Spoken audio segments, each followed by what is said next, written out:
চিকিৎসার মোর সাকসেসফুল করার জন্য আমরা কিন্তু কেমোথেরাপি, রেডিওথেরাপি এগুলো দিই। রেডিওথেরাপিটা তো অদৃশ্য একটা রশ্মি, এক্সরের মতোই একটা রশ্মি, যেটা কিনা আমাদের শরীরের ক্যান্সারের কোষগুলোকে মারে। তো যদি আমরা ব্রেস্ট ক্যান্সারের চিকিৎসা সার্জারির পরে ব্রেস্টের আংশিক অংশ ফেলি এবং বাকি অংশটা প্রিজার্ভ করি, যেটা কিনা এখন আধুনিক চিকিৎসা, এবং যখন গঠন এবং ব্রেস্টের পরিমাপ বেশ কিছুটা রেখে দেওয়া হয়, যেটা কিনা অনকোপ্লাস্টিক ব্রেস্ট সার্জারিও বলা হয়ে থাকে বা ব্রেস্ট কনজারভেশন সার্জারি বলা হয়ে থাকে। তো এরকম মোট কথায় স্তন যদি পুরো না কেটে ফেলা হয় তাহলে কিন্তু অবশ্যই এই পেশেন্টকে রেডিওথেরাপি দেওয়া হয় সার্জারির পরে।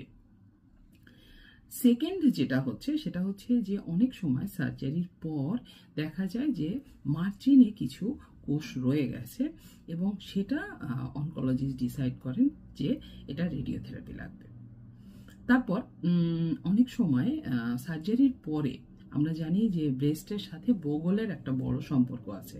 তো বগলে কিছু যদি বড় টিউমার বা ছোট টিউমার বা লিম্ফ নোড দেখা যায়, সেক্ষেত্রেও ইভেন পুরো ব্রেস্ট ফেলে দেওয়ার পরও বগলের জন্য কিন্তু রেডিওথেরাপি দেওয়া হয়ে থাকে। আবার অনেক পেশেন্টের স্তন ক্যান্সার এত অ্যাডভান্স স্টেজে আমাদের কাছে প্রকাশ করে যখন সম্পূর্ণ চেস্টে এবং সম্পূর্ণ মানে এটা খুব বাজেভাবে অ্যাগ্রেসিভ বলি আমরা, হ্যাঁ, লোকালি অ্যাডভান্সড ব্রেস্ট ক্যান্সার। এরকম ক্ষেত্রে দেখা যায় যে এই মুহূর্তে সার্জারি করা যাচ্ছে না, টিউমার অনেক বড়, এটাকে ছোট করে তারপরে সার্জারিতে যেতে হবে। এইসব ক্ষেত্রে সার্জারির আগেই রেডিওথেরাপি দেওয়া